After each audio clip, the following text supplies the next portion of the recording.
नमस्कार, मैं शशांक तिवारी आप सभी का EIC स्टडी जोन में एक बार फिर से स्वागत करता हूं। आप लोगों को जैसे कि प्री अनाउंस किया गया था, मैंने आपको सैटरडे को भी अनाउंस किया था कि ज्योग्राफी की क्लास का हम लोग थोड़ा ट्रायल वो कर रहे थे, टाइमिंग सेट कर रहे हैं कि टाइमिंग कैसे भी सेट हो जाए हमारी। तो मैंने आप लोगों को बता दिया था कि हम लोग का जो ज्योग्राफी की जो क्लास होगी वो अब आज से यानी कि आज 15 जून 2020 से आज से इतिहास में ये रात के 8 बजे ही होगी। तो अभी हो रहा है टाइम रात के 8 बजे, 8 PM से क्लास ये स्टार्ट होगी। और अब इस क्लास में जैसे मैंने आपको 2-3 दिन मैंने आपको मॉक टेस्ट कराए थे, तो आपने खुद अपने में जज किया था कि कहीं कहीं पर ऐसा क्वेश्चन हो रहा था कि जहां मतलब तुक्के मारने की कोशिश कर रहे थे। तो ये बात हमेशा ध्यान रखिए। बहुत सारे बच्चों के मैसेज भी आए, सर असल में मेरा ये वाला टॉपिक कवर नहीं हुआ था इसलिए हम उसका आंसर नहीं दे पा रहे थे। और जिन टॉपिक को हमने कवर कर दिया वो बच्चों ने पढ़ लिया है, यकीन मानिए उसके आंसर शॉर्ट आ रहे थे। तो ये बात एक फैक्ट है, मैं आपको बता दूं। जनरल स्टडीज की बातें दिमाग में रख लीजिए, जब तक ये समझ में नहीं आएगी तब तक ये आपके अंदर नहीं आएगी, ठीक है। तो इस बात को ध्यान रखिएगा। तो आज 15 जून 2020 से रात के 8 बजे से आप आराम से खा पी के अपनी क्लास ज्योग्राफी क्लास को पढ़िए और एंजॉय कीजिए। बारिश का समय आ चुका है, मॉनसून भारत में प्रवेश कर चुका है और यकीन मानिए आज तारीख है 15 जून और आज दिन में हुई है बारिश। इसका मतलब मॉनसून बहुत समय से उत्तर भारत में भी प्रवेश करने वाला है। बाकी मैं आपको बताऊंगा इतना जल्दी ये कैसे आया, उसके पीछे कारण है। जानने के लिए देखते रहिए हमारे EIC स्टडी जोन के चैनल को और मेरी ज्योग्राफी की क्लास को। चलिए अब आज हम, चूंकि बारिश हो रही है तो आज हम इसी टॉपिक को पढ़ते हैं जिसको बोलते हैं वर्षा, या उसको इंग्लिश में कहते हैं प्रेसिपिटेशन। चलिए अब इसके बारे में आपको बताता हूं। यार वर्षा को तुम लोग रेन कहते हैं, है ना, रेन रेन कम अगेन तो ऐसा बोलते हैं। तो ये प्रेसिपिटेशन वर्ड का क्यों यूज किया, तो याद रखिएगा यार प्रेसिपिटेशन का अर्थ जो है मैं इंग्लिश हिंदी दोनों में ही बताऊंगा। प्रेसिपिटेशन का अर्थ है फ्लो ऑफ या फॉल ऑफ रेन यानी कि वाटर ड्रॉपलेट्स, ठीक, या फिर स्नो यानी कि जिसको बोलते हो आप स्नो का मतलब ये नहीं होता कि आइस के टुकड़े गिरते हैं, या फिर उन्हीं को बोलते हैं फॉल ऑफ वाटर यानी कि रेन स्नो, या उसको बोलते हैं हेल्स। हेल्स मीन्स होता है ओला, जिसको आप कहते हो ओला। ओला गाड़ी नहीं, ओला कार नहीं, ओला कार अलग होती है। ओला का मतलब बर्फ के जो पत्थर गिरते हैं उनको बोलते हैं ओला, ठीक है। तो fall of rain snow and hail is known as क्या, प्रेसिपिटेशन। मतलब वर्षा पानी का गिरना, स्नो का गिरना या स्नोफॉल होना और ओले का गिरना ही क्या बोला जाता है, वर्षा बोला जाता है। समझ में आया कि प्रेसिपिटेशन कहा जाता है, बात समझ में आई। तो यहाँ हम लोग पढ़ने वाले हैं fall of rain, fall of snow and fall of hell. तो चलिए हम इसके बारे में जानते हैं। पहले मैं आपको ये बताता हूँ कि कैसे ये सब होता है, ठीक है। आज अब हम ट्रिक से भी ये भी पढ़ेंगे कि बादल बनते हैं तो बादल कितने प्रकार के होते हैं। तो देखिए प्रेसिपिटेशन मतलब की वर्षा। तो सबसे पहले जब हम वर्षा पढ़ने जा रहे हैं तो सबसे पहले हम पढ़ते हैं किसके बारे में, हम पढ़ते हैं एटमॉस्फेयर के बारे में, जिसको हम बोलते हैं वायुमंडल। क्या बोलते हैं, वायुमंडल। वायु के मंडल को कहते हैं एटमॉस्फेयर। तो हम लोगों ने बचपन में पढ़ा था कि atmosphere is a mixture of light gases, dust particles and water vapour, या हिंदी में उसको कहते हैं जो वायुमंडल होता है ये जल वाष्प, धूल के कणों का और हल्की गैसेस का मिश्रण होता है ना। तो यानी कि हल्की गैसेस जिसमें सबसे ज्यादा मात्रा होती है किसकी, नाइट्रोजन की और फिर ऑक्सीजन की, फिर डस्ट पार्टिकल्स मतलब धूल के कण, ठीक है, और फिर उसके बाद वाटर वेपर यानी कि जल वाष्प। ये तीन चीज मिलके, देखिए कोई वायुमंडल कोई इकाई नहीं है, वायुमंडल मिक्सचर है हल्की गैसेस का, डस्ट पार्टिकल्स का, वाटर वेपर का। समझ में आया। जब कोई भी चीज बढ़ती घटती है तो वायुमंडल पे असर आता है। जैसे कि जल वाष्प बढ़ जाएगा तो जल वाष्प बढ़ेगा अगर वायुमंडल में तो आर्द्रता यानी कि ह्यूमिडिटी क्या हो जाती है, बढ़ जाती है। डस्ट पार्टिकल्स बढ़ेंगे तो पॉल्यूशन बढ़ जाता है। तो सब चीजों के कम होने ज्यादा होने से कोई ना कोई डिफरेंस तो आएगा, वो हम पढ़ेंगे।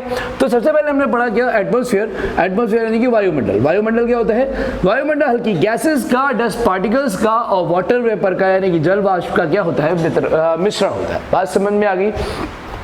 अब उसके बाद तो तो जैसे कि ये तो क्या एटमॉस्फेयर, अब ये देखिए कि मान लेते हैं कि ये लैंड सरफेस है, यानी कि ये धरातल है, ठीक है, ये क्या है, धरातल यानी कि लैंड सरफेस, ठीक।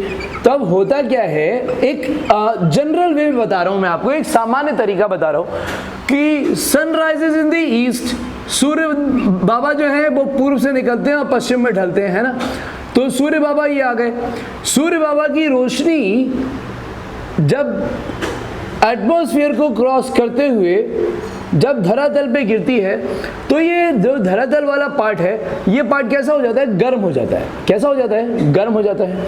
तो जब ये गर्म होएगा तो एक बात बताइए, जैसे कि मान लीजिए आप कूलर के सामने खड़े हो और कूलर चल रहा है और वहां पे आप हाथ लगाएंगे तो क्या होगा, कैसी हवा आएगी, गर्म आएगी, ठंडी आएगी, ऑब्वियसली ठंडी हवा आएगी, तो आप वहां मुंह लगा के भी खड़े हो जाते हैं। लेकिन अगर हम बात करें तवे की, हमने गैस के ऊपर तवा रखा हुआ और गैस जल रही है, और अगर आप तवे पे हाथ रख देंगे तो सोचे क्या होगा, तो जल जाएगा। क्या हो जाएगा, जल जाएगा। या वहां के आसपास जो हवा होगी या किचन का जो एटमॉस्फेयर होगा कैसा होगा, गर्म होगा या ठंडा होगा, गर्म होगा ऑब्वियसली। तो देखिए हमेशा ध्यान रखिए, हवा का गर्म या ठंडा होना इस बात पर डिपेंड करता है कि वहां जो सरफेस है वो कैसा है। वहाँ जो सरफेस है, सरफेस गर्म है तो हवा भी गर्म होगी, सरफेस ठंडा है तो हवा भी ठंडी होगी, ठीक है। तो सूर्य की किरणें जब धरातल पे गिरती हैं तो धरातल गर्म होने लगता है, और धरातल जब गर्म होगा तो जो हवा, एक हवा वो है जो ऊंचाई पर है और एक हवा वो है जो धरातल से टच हो रही है, तो ये वाली हवा कैसी हो जाएगी, गर्म हो जाएगी, क्योंकि धरातल भी गर्म है।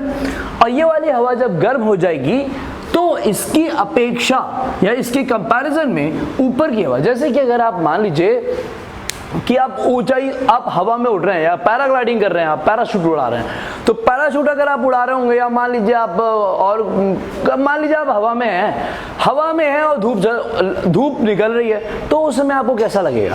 अगर आप हवा में हैं और धूप निकल रही है तो आपको उतना गर्म लगेगा, वो हवा गर्म लगेगी, नहीं लगेगी। लेकिन अगर वही धूप है और आप कहां पर हैं, आप लैंड सरफेस पे खड़े हैं, तो आपको कैसा लगेगा, गर्म लगेगा। तो इसका मतलब क्या है, जहां आप खड़े हो वहां का मौसम कैसा है, हवा वैसी ही लगेगी। तो याद रखिएगा, जब सूर्य की किरणें धरातल पर गिरती हैं तो धरातल गर्म होता है, जिसकी वजह से यहाँ आसपास की हवा भी गर्म हो जाती है। वैसे ही ऊंचाई पर स्थित हवा अपेक्षाकृत कंपैरिजन में ठंडी बनी रहती है। किसके कंपैरिजन में, लैंड सरफेस के कंपैरिजन में। यानी कि जब सूर्य की किरणें गिरती हैं तो सूर्य की किरणें गिरने के दौरान ऊंचाई पर स्थित हवा ठंडी होती है और धरातल पर पड़ी हुई हवा गर्म होती है। अब एक बात बताइए, जो हवा गर्म होती है, कोई भी चीज गर्म होती है तो कैसी होती है, गर्म और ठंडा। गर्म चीज हल्की होती है, तो वो जैसे पानी मान लेते हैं, पानी गर्म करेंगे तो वो वेपर बन के उड़ जाता है ना, हल्का बन के उड़ गया।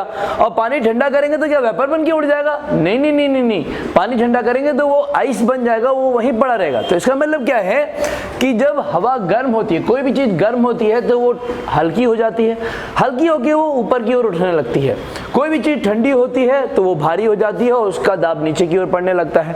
तो वैसे ही इस स्थिति में जब हवा गर्म है तो गर्म हवा हल्की होने की वजह से, कैसे होने की वजह से, हल्की होने की वजह से ये हवा ऊपर की ओर उठने लगती है। और जब ये हवा ऊपर की ओर उठने लगती है तो क्या होगा, हवा जब ऊपर की ओर उठेगी तो ऊपर कैसी हवा है, ठंडी हवा है। मेजॉरिटी ऑफ हवा ऊंचाई पर जो है वो ठंडी है और नीचे से जो हवा आ रही है वो गर्म है। तो गर्म हवा, जब सिंपल सी बात है, जब ज्यादा चीज में कम चीज मिलती है तो कम चीज का अस्तित्व खत्म हो जाता है। तो वैसे ही गर्म हवा जब नीचे से ऊपर की ओर जाएगी और ठंडी हवा से मिलेगी तो ये गर्म हवा भी कैसे होने लगेगी, ठंडी होने लगेगी। और जब ये गर्म हवा ऊपर ठंडी होने लगेगी तो यहां पर क्या होगा, अब ये समझिए, यहां पर एक वर्ड होता है, उसको बोलते हैं कंडेंसेशन, या इसको बोलते हैं संघनन। क्या बोलते हैं, संघनन। क्या बोलते हैं, संघनन। ठीक है, तो ध्यान रखिएगा, संघनन क्या है, जब गर्म हवा हल्की होकर ऊपर की ओर उठती है और ऊंचाई पर स्थित ठंडी हवा से ये मिलने लगती है, तो गर्म हवा में पाई जाने वाला मॉइस्चर, गर्म हवा में पाई जाने वाली नमी, जिसकी वजह से आर्द्रता यानी कि ह्यूमिडिटी हाई थी, तो अब जैसे मानसून आ गया है, बारिश होगी, तो जिस दिन बारिश हो जाती है उस दिन शाम में बड़ा अच्छा लगता है। लेकिन जैसे ही अगर धूप होती है, बारिश होते ही धूप होगी तो बड़ी चकचला के आदमी भागता है, दर्द हो रहा है, हाय दैया करता है। क्यों करता है? उसको आर्द्रता बढ़ जाती है, तो गर्मी उमस बहुत बढ़ जाती है, वो कपड़े उतार भागने लगता है ना। तो गर्म हवा जब नीचे से ऊपर की ओर आती है तो गर्म हवा में पाई जाने वाली नमी, गर्म हवा में पाई जाने वाली नमी, मैं वादा करता हूं आपको थ्योरी लिखने की जरूरत नहीं पड़ेगी। आप थ्योरी नहीं लिखेंगे, आप केवल ऐसे ही चीजों को समझिए, ऐसे ही चीज आ जाएगी। जहां थ्योरी की जरूरत है वो मैं आपको करा दूंगा, यहां लिख के जाऊंगा मैं, ठीक है। तो गर्म हवा जब नीचे से ऊपर की ओर उठती है तो हवा में पाई जाने वाली नमी हवा के ठंडे होने की वजह से, यहाँ पर एक बात है, जब कोई भी चीज़ गर्म होती है तो क्या होती है? फैलती है। जब कोई भी चीज़ ठंडी होती है तो वो सिकुड़ती है। तो जब इस गर्म हवा की नमी जो फैली हुई थी, हवा जब ऊपर की ओर उठी तो नमी क्या हो गई? ये कंप्रेस होने लगी। और जब ये नमी कंप्रेस मतलब कि ये क्लोज आने लगी, और जब ये कंप्रेस होने लगती है, जब ये हवा की नमी जब दबने लगेगी, तो यहाँ पर इसी को बोलते हैं हम क्या? तब एक प्रक्रिया टेक पार्ट करती है जिसको बोलते हैं क्या? संघनन। क्या बोलते हैं? संघनन, ठीक है। और संघनन की वजह से ही क्या होता है? बादलों का निर्माण, बादलों का निर्माण होता है। किसका निर्माण होता है? बादलों का निर्माण होता है। बात समझ में आई? तो बादलों का निर्माण कैसे हुआ बताइए? बादलों का निर्माण ठंडी हवा के गर्म होने से हुआ या गर्म हवा के ठंडे होने से हुआ? तो याद रखिएगा, बादलों का निर्माण गर्म हवा के ठंडे होने से होता है। जब गर्म हवा में पाई जाने वाली नमी हवा के ठंडे होने पर संघनन करती है, और संघनन होने से बादलों का क्या होता है? निर्माण। जैसे कि ये पानी ऐसे मान लीजिए ये मॉइस्चर है, ये नमी है, और ये नमी जब गर्म हवा ऊपर की ओर जा रही है तो फिर ये सब कंप्रेस होने लगती है, एक जगह पे आके मिलने लगती है, और फिर यहाँ ये ऐसे बादलों का निर्माण हो जाता है। समझ में आया? तो यहां से बन जाते हैं बादल। बात समझ में? अब बादलों के भी बहुत सारे प्रकार होते हैं। जैसे आप कहोगे सर ऐसा तो नहीं है, कई बादल तो ऐसे होते हैं सर जैसे वो आसमान में दिखते हैं दही जैसे, फटी हुई दही की तरह। हम लोग बचपन में बहुत बोला करते थे कि अरे वो आज तो आसमान में दही फट गई है। वो इसलिए बोलते थे क्योंकि छोटे छोटे व्हाइट पैचेस, छोटे छोटे धब्बे जैसे बादल बहुत ऊंचाई पर दिखाई देते थे, है ना, बहुत हाई लेवल पे दिखाई देते थे। याद रखिए, उनको हम बोलते हैं सिरो क्लाउड्स। क्या बोलते हैं? सिरो, उनका नाम ही है, ठीक है। हिंदी इंग्लिश एक ही है, ऐसा नहीं कि इंग्लिश में हिंदी में कुछ और होता है। उनको सिरस क्लाउड्स या फिर सिरो क्लाउड्स कहते हैं, ध्यान रखिएगा। सिरो क्लाउड्स वो होते हैं जो 4000 मीटर की हाइट से ऊपर होते हैं, ठीक है, और ये बिल्कुल साफ मौसम का प्रतीक होते हैं। सिरो क्लाउड्स की वजह से कभी भी कोई बारिश या कोई भी मूसलाधार बारिश या कोई भी रुक रुक के बारिश या कोई भी नुकसान नहीं होता। याद रखिएगा, सिरो क्लाउड्स क्या है? सिरो क्लाउड्स हाईएस्ट क्लाउड्स है, ठीक है। तो याद रखिएगा, अभी मैंने एक टाइप आपको ऐसे ही बता दिया नॉर्मल, आप परेशान मत होइएगा। तो ये नॉर्मल क्लाउड, नॉर्मली बताया मैंने, हाईएस्ट क्लाउड्स है, ठीक है। सबसे ऊंचाई पर स्थित जो क्लाउड्स होते हैं वो हाईएस्ट क्लाउड्स होते हैं, वो सिरो क्लाउड्स कहे जाते हैं, ठीक है। बाकी मैं आपको अल्ट्रोस्ट्रेटस और निम्बोक्यूमुलस जो भी होते हैं मैं सब बताऊंगा, परेशान नहीं होना आपको, ठीक है, परेशान होने की जरूरत नहीं। तो देखिए, अभी तक हमने क्या पढ़ा? प्रेसिपिटेशन, यानी कि हम वर्षा पढ़ रहे हैं। वर्षा हमने क्या पढ़ा? हमने एटमॉस्फेयर के बारे में पढ़ लिया। अब आप, मैं जितनी बार बोलता हूँ आप पॉज करके नोट्स बना सकते हो, बड़े आसान है यार। ये इसमें क्या लिखना है बताओ? Atmosphere, atmosphere is a mixture of light gases, dust particles, water vapour. बात खत्म हो गई, नॉर्मली बोला था, ठीक। फिर उसके बाद क्या हुआ? उसके बाद हमने आपको एक तरीका बताया था कि बादलों का निर्माण कैसे होता है। तो देखिए, हमने सबसे पहला टॉपिक क्या पढ़ा? हम टॉपिक लिखते भी जाएंगे ताकि बाद में हम कंफ्यूज ना हो। छोटा भी टॉपिक पढ़ा होगा तो हम आपको बता देंगे, ठीक है, ताकि आप अपने में कंपैरिजन कर लो, ठीक है। फिर उसके बाद हमने पढ़ा था बादलों का निर्माण। किसका निर्माण? बादलों का निर्माण या फॉर्मेशन ऑफ क्लाउड्स, ठीक है। फॉर्मेशन ऑफ क्लाउड्स कैसे हुए? तो ये चीज आपको बात समझ में आ गई। सूर्य की रोशनी, सामान्यतः सूर्य की रोशनी लैंड सरफेस पे गिरती है। लैंड सरफेस के पास की हवा गर्म हो जाती है, गर्म हवा हल्की होकर ऊपर की ओर उठती है। ऊपर उठती है तो ऊंचाई पर स्थित ठंडी हवा से मिलती है, तो वहां पर एक प्रक्रिया टेक पार्ट करती है जिसको बोलते हैं कंडेंसेशन, या उसको बोलते हैं संघनन। क्या बोलते हैं? उसको हम कहते हैं संघनन प्रक्रिया होती है, और संघनन प्रक्रिया से बादलों का निर्माण होता है। हमने 2 पॉइंट पढ़ लिए, बात समझ में आ गई, ठीक है। तो ये हो गया आपका क्या? ये हो गया आपका कहाँ तक? ये हो गया बादलों के निर्माण तक, ठीक है। लेकिन बादलों का निर्माण कब होगा?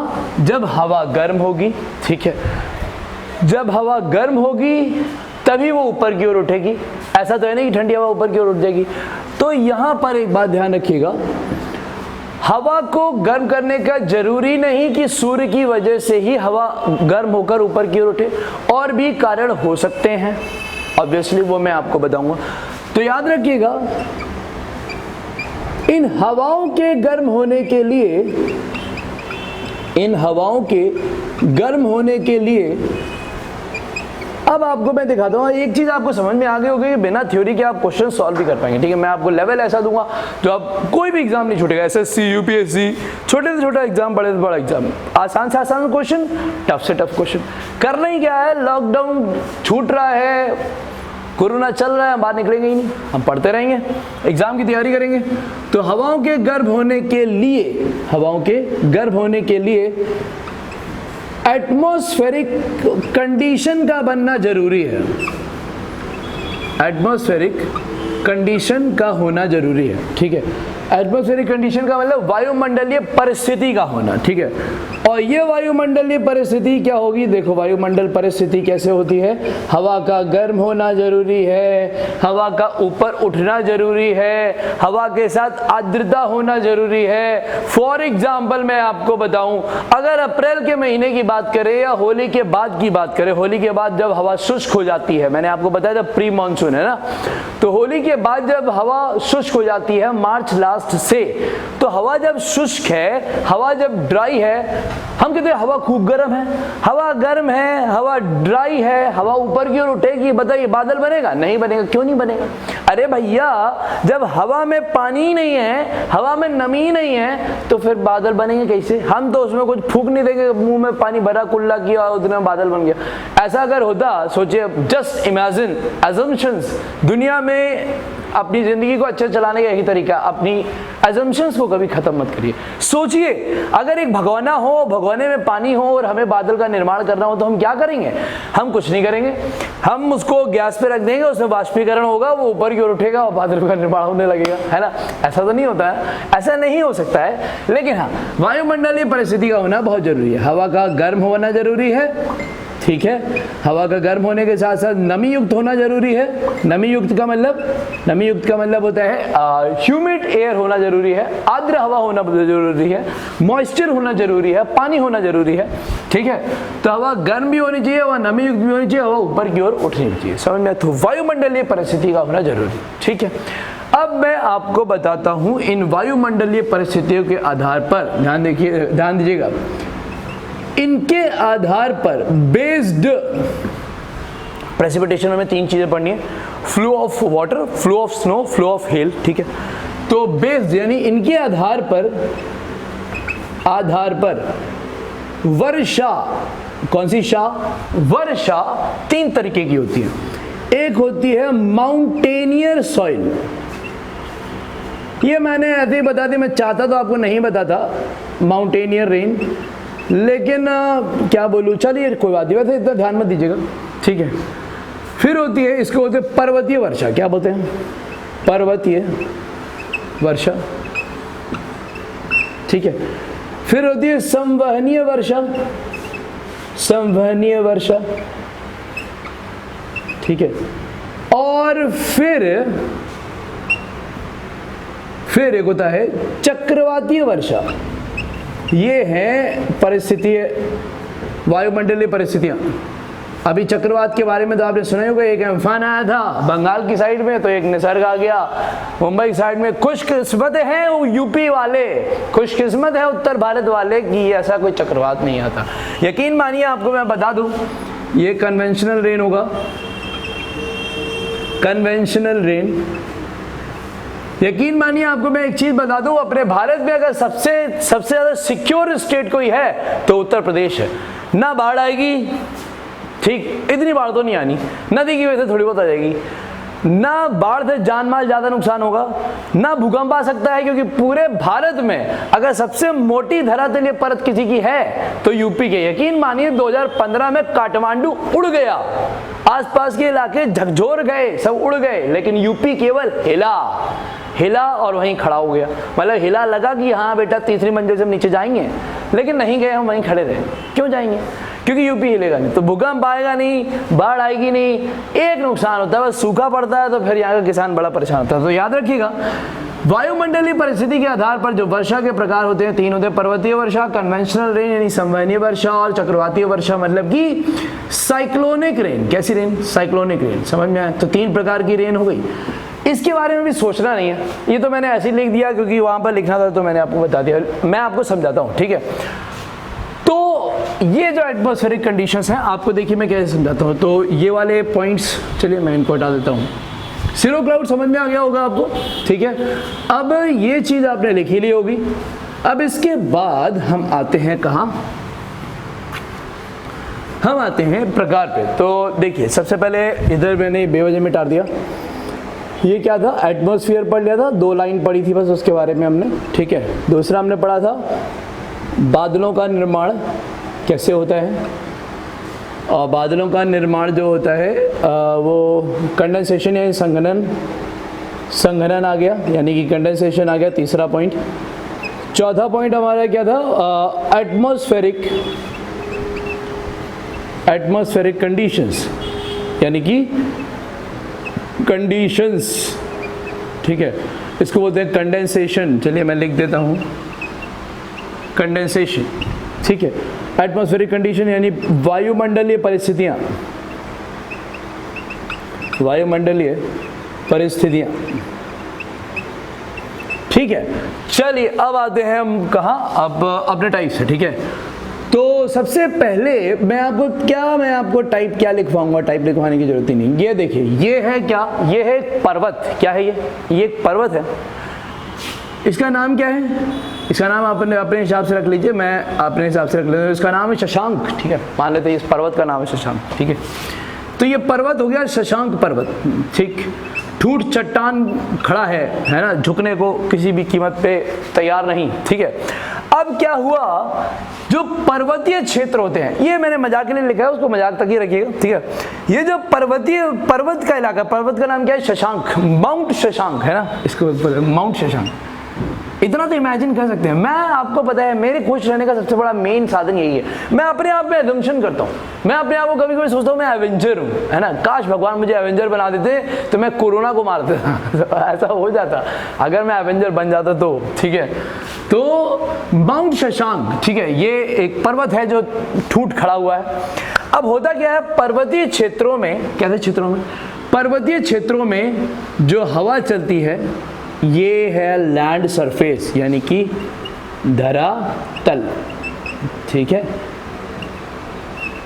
Land surface. तो पर्वतीय क्षेत्रों में धरातल पर चलने वाली हवा, धरातल पर चलने वाली हवा। आप कभी पहाड़ी इलाकों में जाइएगा, आपको कहने को वो लोग बोलते हैं गर्मी की छुट्टियों में हम जम्मू गए थे, गर्मियों की छुट्टियों में आप जम्मू जाइए, भाई मेरे इतना गर्माता है कि आदमी वहां से आने के बाद कहता है अब तो मैं नहीं जाऊंगा, कहता है कुछ भी, जम्मू तो नहीं जाएंगे। भैया जम्मू चट्टानी इलाका है, पीर पंजाल रेंज है, वो ध्यान रखिएगा, ताबड़तोड़ गर्माता है वो, ठीक है। चले तो जाते हैं लोग, तो गर्मी के समय में तो गर्माएगा, चट्टान तपती है यार। तो पर्वतीय क्षेत्रों में धरातल पर बहने वाली हवा, धरातल पर बहने वाली हवा, ये कैसी हवा है? ये गर्म हवा है, क्योंकि सूर्य की किरणें आ रही हैं इसके ऊपर। ओ सॉरी, बादल बनाना, मैं सूर्य बना देता है, सनराइजर। चलिए मैं सन को इधर बना देता हूँ, अभी दोपहर चल रही है मान लेते हैं, ये सन हो गए सूर्य बाबा। और ये सूर्य बाबा विटामिन डी के स्रोत है ना। चलिए, तो सूर्य की किरणों की वजह से धरातल पर बहने वाली गर्म हवा, गर्म और आर्द्र हवा, आर्द्र का मतलब क्या हो जाएगा? ह्यूमिडिटी। आर्द्र का मतलब क्या होगा? ह्यूमिडिटी। गर्म और आर्द्र हवा जब धरातल पर बहने के साथ अपने प्रवाह के दौरान, अपने फ्लो के दौरान, किसके दौरान? अपने फ्लो के दौरान, यानी अपने प्रवाह के दौरान ये ह्यूमिड हो गया और ये आपका फ्लो हो गया। अपने फ्लो के दौरान जब ये पर्वत के किनारे टकराती है, और पर्वत कौन है भाई? पर्वत है शशांक, है ना। पर्वत कौन है? शशांक। तो ये सोचिए आप देखिए टकरा रहा है मेरे से कोई, है ना। तो जब ये गर्म और आर्द्र हवा अपने प्रवाह के दौरान जब किसी पर्वत से टकराती है, तो पर्वत से टकराने के दौरान ये पर्वत की बाहों के सहारे यानी पर्वत के किनारे ऊपर की ओर उठना शुरू हो जाती है। और जब ये ऊपर की ओर उठना शुरू होती है तो एक बात बताइए, नीचे कैसी हवा है? गर्म हवा है, लेकिन ऊपर कैसी हवा होगी? ऊपर ठंडी हवा होगी, अपेक्षाकृत, है ना? अपेक्षाकृत मतलब कंपैरिजन में, बात समझ में आई? तो ये अपेक्षाकृत, आप कभी भी किसी पहाड़ी इलाके में चले जाइए, आप पहाड़ी इलाके में जाइए, आप टॉप पे पहुंच जाएंगे, समिट कर लेंगे, आप टॉप पे पहुंच जाएंगे, वहां आपको बहुत ठंडा लगेगा, ठीक है, लेकिन नीचे उतना नहीं लगेगा, नीचे गर्म लगेगा। तो याद रखिएगा, हमेशा ध्यान रखिएगा, जैसे माउंट एवरेस्ट है तो माउंट एवरेस्ट पे समिट करना कठिन नहीं है, लेकिन माउंट एवरेस्ट का लास्ट का जो वहां पर नेचुरल डिफिकल्टी तो वो तो बात ही अलग है। लेकिन एक बात ध्यान रखिएगा, माउंट एवरेस्ट के बारे में बोलते हैं लास्ट का जो उसका 200-300 मीटर का जो इलाका है, जो पीक से 200-300 मीटर रह जाता है, वो इतना ज्यादा परेशान करने वाला होता है, क्योंकि इंसान का 90% दिमाग केवल अपने शरीर पे होता है कि मैं क्या करूं, कैसे जाऊं। वो बस ये सोचता है मैं जाऊंगा या नहीं जाऊंगा, एक एक कदम वो गिनता है। क्यों?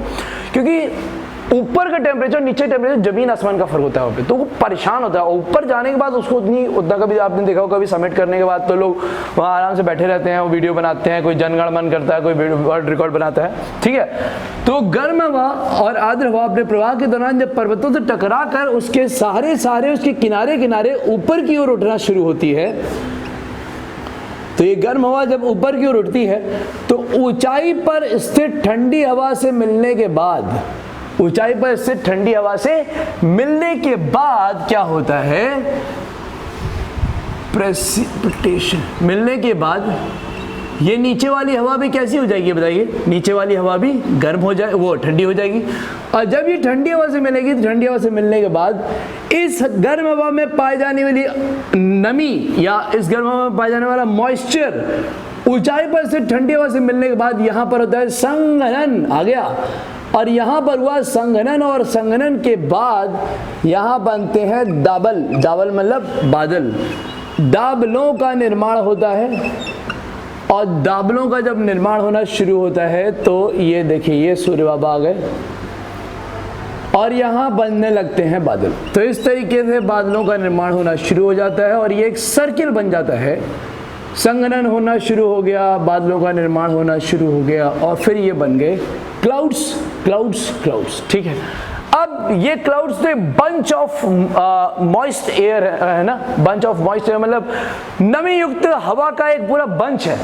अब जब क्या होता है, जब ये बादल बन जाते हैं तो सूर्य की किरणें जब इन पे पड़ना शुरू होती हैं, तो अभी तक ये बताइए, गर्म हवा के ठंडे होने से बादलों का निर्माण हुआ। अब इन बादलों पर सूर्य की ऊष्मा का जब असर हुआ है, तो जब ऊष्मा का असर हुआ तो ये उतना ही, जितना जैसे ही कंप्रेस हुए थे, अब ये फैलने लगते हैं, और फैलने लगते हैं तो यहाँ पर बारिश होना शुरू हो जाती है। और फिर होते हैं क्या? रेन, रेन कम अगेन, ठीक है।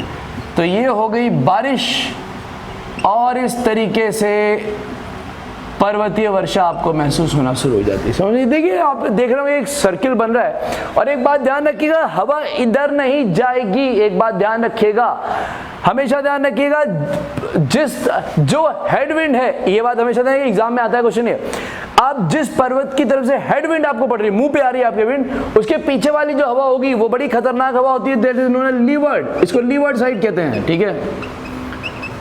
ये लीवर्ड साइड होता है, और यहाँ पर हवा बहुत घचर पचर होती है, मतलब घचर पचर मतलब यहाँ पर हवा आपस में बहुत बुरी तरह से टांगल हो रखी होती है। और अगर आप इधर फंस गए, मान लीजिए आप कोई, मान लीजिए एविएशन विभाग के हैं, ये एयरवेज में बहुत होता है। इवन आपको अब मैं बता दूं, जो एरोप्लेन जो उड़ाए जाते हैं, एरोप्लेन कभी भी लीवर्ड में अगर उड़ा दिया, एरोप्लेन को फेंक दी हवा, हवा इतनी ताकतवर होती है। तो ध्यान रखिएगा, नॉन एविएशन जोन कहते हैं इसको, क्या बोलते हैं?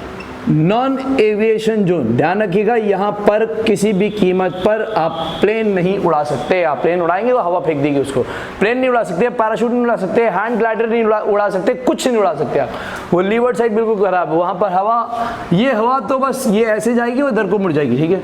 तो इस तरीके से क्या हुआ, इस तरीके से एक सर्किल बन जाता है, एक पूरा सर्किट बन गया। गर्म हवा पर्वत से टकरा रही है, पर्वत से टकरा के ऊपर ऊपर जा रही है, ठंडी हवा से मिल रही है, ठंडी हवा से मिलकर संघनन हो रहा है, बादलों का निर्माण हो रहा है, फिर बारिश हो जा रही है ना। अब एक बात है, ये बारिश हो गई, बारिश हुई तो कहाँ हुई? नीचे हुई। तो जब नीचे हुई तो सूर्य की किरणें पड़ ही रही हैं, तो जब ये नीचे को बारिश हुई है तो यहाँ आर्द्रता और क्या हो जाएगी? बढ़ जाएगी। और यहाँ जब आर्द्रता और बढ़ जाएगी तो क्या होगा बताइए? और गर्मी बढ़ जाएगी, और गर्मी बढ़ जाएगी तो हवा और गर्म हो जाएगी, हवा और गर्म हो जाएगी तो फिर ऊपर को जाएगी, फिर ठंडी हवा से मिलेगी, फिर संघनन होगा, इस तरीके से एक सर्कल बन जाएगा। समझ में? दिस इज नोन एज क्या? इसको कहते हैं हम माउंटेनियर रेन, या इसको बोलते हैं पर्वतीय वर्षा। अब एक बात बताइए भाई, मेरे इसमें मैं क्या लिखवाऊं? लेकिन आपको लगा सर कुछ तो लिखवाइए, है ना, कुछ तो लिखवाइए सर, मैं भूल जाऊंगा। यकीन मानिए आप अपने आप पे विश्वास नहीं करते। अपने आप पर विश्वास करना ही इंसान की सबसे बड़ी पहचान है। जिस दिन आप अपने आप पे विश्वास करना सीख गए ना, तो एक बात ध्यान रखिएगा, आप कभी भी किसी भी कीमत पे कमजोर नहीं पड़ेंगे। दुनिया में कोई भी डेयरिंग काम होता है उसमें सबसे पहला दिमाग में इंसान के मन में यही आता है, मैं कर पाऊंगा या नहीं कर पाऊंगा। लेकिन जिस दिन आपने अपने आप से कह दिया ना बेटा करो नहीं तो मरो, तो उस दिन आप करना शुरू कर दोगे। ठीक है, तो एक बात ध्यान रखिए, give up, never give up की जो परिस्थिति है, मैंने पहले भी कई बार बोला, एक होते थे रेजिलियंस। रेजिलियंस एक वर्ड होता है जो निगेटिव कंडीशन में जाके मर के मौत के कगार पे जाके उठ के चले आते हैं। मतलब कि वो लड़ के निकला तो मरूंगा नहीं, चाहे कुछ भी हो जाए, समझे? तो ध्यान रखिएगा, सब कुछ आता है आपको, बस आप अपने आप पे विश्वास करिए। कैसे पढ़ेंगे? पर्वतीय वर्षा धरातल के सहारे बहती है, पर्वत से टकराती है, ऊंचाई पर जाती है, ठंडी हवा से मिलती है, संघनन होता है, बादलों का निर्माण होता है। अब जो पॉइंट एग्जाम में आएंगे मैं उनको बताता हूं। पॉइंट नंबर 1, ध्यान रखिएगा, एक खेप बादल की बनी, हवा गई ऊपर गई, बादल बने, बादल की खेप बन गई, बादल की खेप बन गई, सूर्य की किरणें पड़ी, बादल बरस गया। ठीक है, बादल खत्म, बारिश भी खत्म। ठीक है, फिर वो हवा ऊपर की ओर जाएगी तो थोड़ा टाइम लगेगा, थोड़ा ऊपर जाएगी, थोड़ी ठंडी होगी, संघनन होगा, बादल बनेंगे, फिर नीचे आएगी तो थोड़ा टाइम लगेगा। तो ध्यान रखिएगा, ये वर्षा रुक रुक कर होती है, लेकिन रुक रुक कर होती है, लेकिन लंबे समय तक होती है, लंबे समय तक भी हो सकती है, लंबे समय तक हो सकती है, लेकिन एक साथ नहीं होगी, रुक रुक के होगी। और कैसे? और यहां पर सबसे बड़ा नुकसान इसकी वजह से होते हैं लैंडस्लाइड्स। लैंडस्लाइड्स मतलब चट्टानें खिसकना शुरू होती हैं। ठीक है, इसकी वजह से पहाड़ी क्षेत्रों में जल का भराव होता है, लेकिन बहुत जल्दी हट भी जाता है क्योंकि ऊंचाई पर होते हैं इसलिए। ठीक है, तो लैंडस्लाइड्स इसका जो मेन नुकसान है। क्यों? एक बात हमेशा ध्यान रखिएगा, जो पर्वतीय क्षेत्रों में जो पेड़ होते हैं, पर्वतीय क्षेत्रों के पेड़ों को कौन पानी देता है? कोई ब्रह्मा जी आते हैं उनको पानी देने के लिए, वो फिर भी हरे भरे रहते हैं। पर्वतीय क्षेत्रों को के जो पेड़ होते हैं, ध्यान रखिएगा, उन पेड़ों को पानी की जरूरत नहीं होती। पर्वतीय क्षेत्रों के जो पेड़ होते हैं उन पेड़ों को मॉइस्चर से पानी मिलता रहता है, तो उनको ज्यादा पानी नहीं चाहिए होता। जैसे देवदार का पेड़ है या चीड़ का पेड़ है, इनको ज्यादा पानी नहीं चाहिए होता। लेकिन जब इतनी बारिश हो जाती है तो देवदार और चीड़ की जो जड़ें हैं, जो चट्टानों के अंदर घुसी होती हैं, उन जड़ों में पानी भर जाने से जड़ें फूल जाती हैं। जड़ें फूलने से चट्टानें खिसकने लगती हैं, और एक चट्टान अगर गिरी तो धड़धड़ा के सारी चट्टानें नीचे आ जाती हैं। दैट इज वाई क्या क्रिएट होते हैं? लैंडस्लाइड्स क्रिएट होते हैं। समझ में आ गई? ये होगी कौन सी वर्षा? पर्वतीय वर्षा। इससे ज्यादा एग्जाम में आपसे कोई नहीं पूछेगा। ठीक है, तो ये हो गया आपका पर्वतीय वर्षा। बात समझ में आ गई? इसके बाद अब मैं इसको, आपने इसको बना लिया होगा, मैं इसको लीवर्ड याद ध्यान रखिएगा। ठीक है, इसके बाद मैं सेकंड पॉइंट पे आता हूं। सेकंड पॉइंट हमारा क्या था? सेकंड पॉइंट है हमारा, छोड़िए सेकंड पॉइंट को हम छोड़ते हैं। ठीक है, यहाँ वायुमंडलीय परिस्थिति और types of rain. Types of rain, तो टाइप्स ऑफ रेन में एक मैंने आपको बता दिया। अब जरा ध्यान से सुनिए। अब मान लेते हैं हम पर्वतीय इलाके में नहीं है, हमें अपने कानपुर में या यूपी में या समतल क्षेत्र में, कैसे क्षेत्र में? समतल क्षेत्र में, या फिर मान लेते हैं प्लेन। प्लेन का मतलब एरोप्लेन नहीं, प्लेन का मतलब मैदानी क्षेत्र। ठीक है, मैदानी क्षेत्र। अब मैदानी इलाके में क्या होता है? बहुत सिंपल है यार, देखो मैदानी क्षेत्र में क्या होगा, एक बात देखिए, मैदान के जो इलाके होते हैं, हम ऐसा कह सकते हैं कि कहीं धूप पड़ रही है, कहीं धूप नहीं पड़ रही। तो जहां धूप पड़ेगी वहां की हवा भी कैसी होगी? गर्म होगी। जहां धूप नहीं पड़ेगी वहां की हवा ठंडी होगी। तो ध्यान रखिएगा, पॉइंट जो पहला पॉइंट है वो ये है, समतल क्षेत्रों में, कहते क्षेत्रों में, समतल क्षेत्रों में, समतल क्षेत्रों में वायुमंडल का तापमान या समतल क्षेत्रों में धरातल का असमान तापमान होता है। असमान तापमान का मतलब इर्रेगुलर टेम्परेचर होता है, कहीं ठंडा तो कहीं गर्म। समतल क्षेत्र में जहां धूप पड़ेगी वहां गर्म होगा, जहां नहीं पड़ेगी वहां ठंडा होगा। बात समझ में आ गई? अब एक ये पॉइंट आपके समझ में आ गया होगा, ठीक है। अब हम देखते हैं, तो मान लेते हैं कि ये जो समतल क्षेत्र एक छोटा सा मैदान है, यहाँ पर हम लोग क्रिकेट खेलते थे और यहाँ धूप गिर रही है। तो जब यहाँ धूप गिरेगी तो ये बहुत सिंपल हो गया, धूप गिरेगी तो यहाँ पर कोई हवा, हम कहते हैं हवा कोई डायरेक्शन ही नहीं है, लेकिन जब यहाँ पर क्या होगा, जब सूर्य की ऊष्मा पड़ेगी, ये बाबा सूर्य बाबा विटामिन डी के स्रोत, ये आ गए बाबा। बाबा की धूप जब पड़ी तो बाबा की धूप पड़ने से यहाँ पर क्या हुआ, यहाँ पर जो हवा है, हवा एज इट इज ऊपर की ओर उठना शुरू हो गई। ये क्यों उठना शुरू हुई? इसको कोई डायरेक्शन तो मिला नहीं, इसको कोई हाथ दे के ऊपर, अरे भैया हाथ दे के ऊपर खींचने की जरूरत ही नहीं, क्योंकि इस क्षेत्र में सूर्य की ऊष्मा से हवा गर्म हुई और गर्म होकर वो भाप बन के क्या होने लगी, ऊपर को उठने लगी। क्योंकि पर्वतीय क्षेत्रों में क्या होता है, एक साइड धूप पड़ रही है, एक साइड नहीं पड़ रही है, ऐसा भी कह सकते हैं, ठीक है। तो ये कैसी हवा है? ये गर्म हवा है। जब ये गर्म हवा की नमी, किसकी नमी? गर्म हवा की नमी यानी आर्द्र नमी, जब ये ऊपर की ओर उठी तो ऊपर की ओर उठने पर फिर वही बात होगा, वही जो राम रची राखा नहीं होगा, वही जो एग्जैक्ट है। क्या होगा कि ऊपर की हवा कैसी थी? ठंडी थी। जब ऊपर की हवा ठंडी थी तो बताइए, ऊंचाई पर से ठंडी हवा से मिलने के बाद दाबलों का निर्माण एज इट इज होने लगा। और जब दाबलों का निर्माण एज इट इज, दाबलों का मतलब बादलों का निर्माण, क्लाउड्स क्लाउड्स क्लाउड्स क्लाउड्स बनने लगे। और जब ये क्लाउड्स क्लाउड्स क्लाउड्स क्लाउड्स बनने लगे, भकाभक भकाभक, तो जब ये भकाभक भकाभक क्लाउड बनने लगे तो भकाभक भकाभक क्या शुरू हो जाएगी बताइए? भकाभक भकाभक रेन शुरू हो जाएगी। तो रेन रेन कम अगेन, आ गई बारिश, ठीक है। तो इस तरीके से जो अभी जो मानसून, और ध्यान रखिएगा ये सब मानसून की वजह से ज़्यादा होता है। हमारे यहाँ मेन बारिश का जो कारण है मानसूनी कारण ही है, ठीक है। तो वो तो मैं आपको पढ़ा भी चुका हूँ, मैं दोबारा पढ़ा दूंगा। तो इस तरीके से बारिश होना शुरू हो जाती है। लेकिन ध्यान रखिएगा, समतल क्षेत्रों में एक बारिश होगी, लेकिन कहीं होगी कहीं नहीं। मतलब ऐसा कभी नहीं होता कि पूरे इंडिया में एक साथ बारिश हो या पूरे मैदानी क्षेत्र में एक साथ बारिश हो, ऐसा होता है क्या? कभी कभी नहीं होता। लेकिन ऐसा होता है कि अरे भैया यूपी में उधर वो पूर्वांचल साइड तो बाढ़ आ गई है ना, इटावा में बारिश नहीं हुई, कानपुर में भड़बड़ा के पानी बरस रहा है ना, ऐसा हो जाता है। ध्यान रखिएगा, असमान वर्षा, असमान वर्षा कहीं ज्यादा कहीं कम, ठीक। और यहां पर मूसलाधार वर्षा भी हो सकती है। मूसलाधार मतलब लगातार एक ही वेग में वर्षा हो सकती है, ठीक है। इसकी वजह से हो सकता है मतलब जो नीचे के इलाके हैं, मतलब निम्न जो भूमि क्षेत्र है, निम्न भूमि क्षेत्र में बाढ़ भी आ सकती है। निम्न भूमि क्षेत्र में बाढ़ आ सकती है, ऑब्वियसली आ सकती है। और क्या हो सकता है? नदियों में जल भराव हो सकता है, क्योंकि मैदानी नदियों में पानी ज़्यादा होता है। नदियों में जल भराव हो जाएगा तो नदियाँ फसल खराब कर देती हैं, ठीक है। तो फसलों को नुकसान हो सकता है, फसलों को नुकसान। देख रहे हैं आप, देख रहे हैं आप, आपके पॉइंट खुद निकल रहे हैं, ना मेरे पास कोई कॉपी है ना मेरे पास कोई पेन है, मैं ऐसे ही बता दे रहा हूँ आपको। तो ये हो गई आपकी कौन सी संवहनीय वर्षा, इसको बोलते हैं कन्वेंशनल रेन। बात समझ में आ गई? कैसे क्षेत्र की लोगे? मैदानी क्षेत्र के लिए, ठीक है। ये हो गया आपका संवहनीय वर्षा। अब जो लास्ट है वो तो बड़ा सिंपल है, और वो मैं ऐसे ही बता दूंगा आपको, क्योंकि अभी हाल ही में हुआ है, बंगाल में अभी बवाल हुआ, उड़ीसा में भी हुआ, एम्फान तूफान आया और साइक्लोन की वजह से ताबड़तोड़ बारिश, मार तड़ातड़ तड़ातड़ झंझावात आए, थंडर स्टॉर्म आए, पेड़ उड़ गया, आदमी उड़ गया।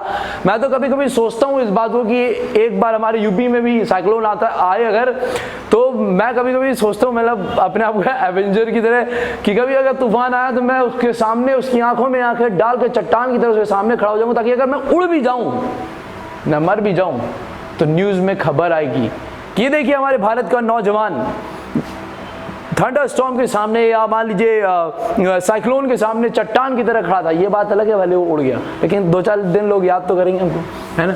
2 ही 4 दिन के लिए लोग याद करते हैं। अब इतनी भीड़ हो चुकी है हमारी दुनिया में कि सोशल मीडिया में 2 दिन के लिए बंदा फेमस होता है, तीसरे दिन के लिए खत्म, तीसरे दिन कोई नहीं जानता उसको, ठीक है। तो याद रखिए, ज़्यादा उम्मीद मत करिएगा। नेक्स्ट आता है साइक्लोनिक रेन, या इसको बोलते हैं हम क्या, चक्रवातीय वर्षा। कैसी वर्षा? चक्रवाती वर्षा। ये बहुत सिंपल है, इसके लिए कोई फिगर बनाना नहीं पड़ेगा, मैं ऐसे ही बता देता हूँ आपको, ठीक है। चक्रवाती वर्षा ये हुआ प्रायद्वीपीय भारत, ये है, ये हो गया आपका प्रायद्वीपीय भारत, ठीक है। प्रायद्वीपीय भारत, मैंने तो ध्यान ही नहीं दिया, ये मार्कर होता तो और थोड़ा सुंदर लगता ना। ये है अरेबियन सागर। बचपन से हम पढ़ते आ रहे थे भैया कि अरेबियन सागर उथला हुआ सागर है और इसमें कभी भी तूफान नहीं आता है ना, लेकिन इस बार आ गया निसर्ग, तो थ्योरी चेंज हो गई। वो थ्योरी में आपको बताऊंगा क्यों ऐसा बोला गया कि यहाँ पर तूफान आया। इतिहास में पहली बार ही हुआ है कि पश्चिमी तट पे तो साइक्लोन आया, ठीक है। उसके बाद इधर आई बंगाल खाड़ी। जो शांत होता है उसके अंदर बवंडर बहुत होता है, ये बात इतिहास में बड़ी प्रसिद्ध है। बे ऑफ बंगाल, बंगाल की खाड़ी। और यहाँ जो बंगाल खाड़ी, तो यार साइक्लोन होता क्या है, आप पहले ये जानिए, बहुत सिंपल है और नॉर्मल वर्ड में जानते हैं हम। चक्रवात होता क्या है? चक्रवात क्या है? कुछ नहीं, गर्म और ठंडी हवा का मिश्रण। गर्म और ठंडी हवा के मिश्रण को ही हम क्या बोलते हैं? चक्रवात कहते हैं। एक भंवर है जिसमें गर्म और ठंडी हवा दोनों है। याद रखिएगा, मैंने आपको शायद ये शुरुआत में बताया था, या मैं आपको अभी बता दे रहा हूँ। हवा की जो दिशा होती है, हवा की जो नेचुरल दिशा है, वो हाई प्रेशर से लो प्रेशर की ओर होती है, या उच्च वायु दाब से निम्न वायु दाब की ओर होती है, ठीक। एक वायु ठंडी है और एक वायु गर्म है, ठीक। अब ध्यान सुनिएगा, ऐसी जिन लोगों को नहीं पढ़ा मैं उनको बता देता हूँ। ये वायु गर्म है, ये वायु ठंडी है, तो गर्म वायु हल्की होगी, ठंडी वायु भारी होगी। तो ठंडी वाली वायु का भार ज्यादा होगा, यानी प्रेशर भी ज्यादा ही होगा। गर्म वाली हवा का भार कम होगा, यानी प्रेशर भी कम होगा। तो यहाँ पर उच्च निम्न दाब होगा गर्म हवा पे, और ठंडी हवा पे उच्च दाब होगा। इसका मतलब क्या हुआ? और हवा की दिशा हमेशा उच्च दाब से निम्न दाब की ओर रहती है, इसका मतलब हवा की दिशा हमेशा हाई प्रेशर से लो प्रेशर, मतलब ठंडे से गर्म की ओर रहती है। समझ में? तो ध्यान रखिएगा, जो साइक्लोन होते हैं, साइक्लोन क्या है? गर्म और ठंडी हवा का मिश्रण है।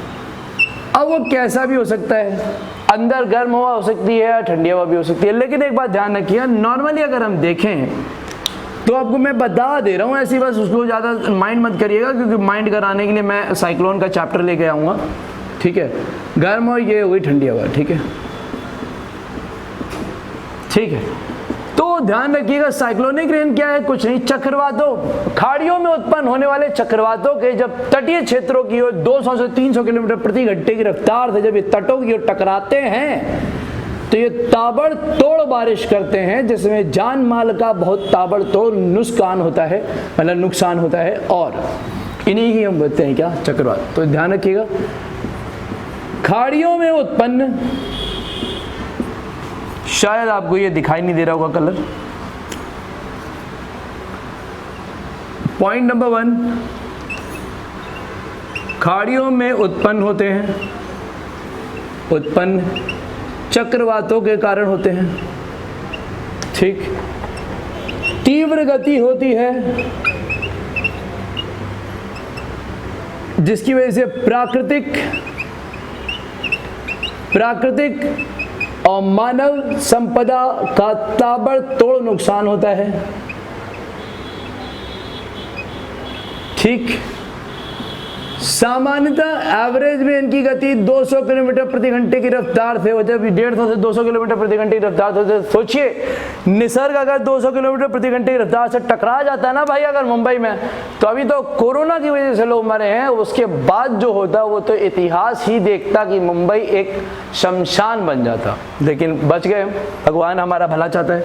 तो खाड़ियों में उत्पन्न चक्रवात, तीव्र गति, प्राकृतिक और मानव संपदा का नुकसान, ठीक है। मूसलाधार वर्षा, मूसलाधार वर्षा, कई दिनों तक ये चक्रवात एक ही जगह बने रहते हैं, तो कई दिनों तक लगातार वर्षा होती है, जिसकी वजह से बाढ़ की अत्यंत बाढ़ की स्थिति भी हो जाती है। बात समझ में आई?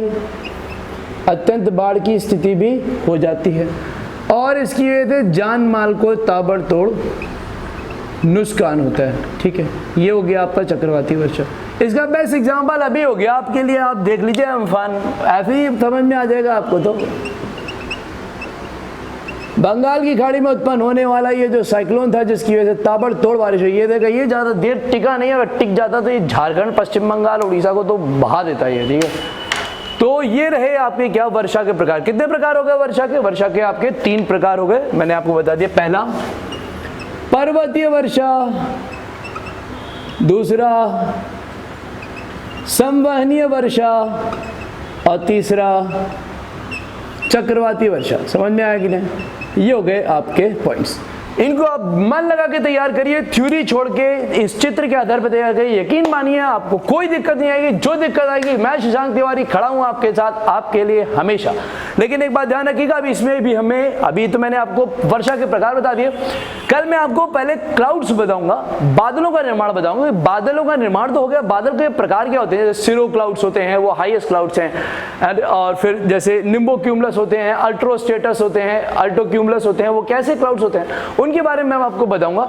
लेकिन उसके लिए इंतजार करिए, कल रात 8 बजे का एक बार फिर से मैं बादलों के बारे में आपको बताने आऊंगा। उसके बाद मैं आपको एक शीट कराऊंगा जिसमें टाइप्स ऑफ क्वेश्चंस या एस्टिमेटेड टाइप्स ऑफ क्वेश्चंस या वैरायटी ऑफ क्वेश्चंस आपके पास आएंगे कि कैसे क्वेश्चंस एग्जाम में पूछे जा सकते हैं, चाहे हाई लेवल हो चाहे लो लेवल हो। एयरफोर्स, नॉन टेक से लेके एनडीए, सीडीएस, सीएपीएफ और एसएससी के हर एग्जाम, इवन आपके लेखपाल तक के एग्जाम में, ट्रिपल एससी के एग्जाम में आपको भी कैसे क्वेश्चन फंसाए जा सकते हैं मैं आपको सब बताऊंगा। ठीक है, लेकिन उसके लिए आपको रेगुलर बने रहना पड़ेगा, रेगुलर क्लास को पढ़ना पड़ेगा। अगर आप रेगुलर रहेंगे तो आप जरूर तरक्की करेंगे। खुद पे विश्वास रखिए और नेवर गिव अप की अपने में कोशिशें बनाकर रखिए। आज के लिए इतना ही। मैं शशांक तिवारी कल फिर सुबह 8 बजे करंट अफेयर्स के साथ और रात को 8 बजे ज्योग्राफी के साथ। अभी के लिए जय हिंद।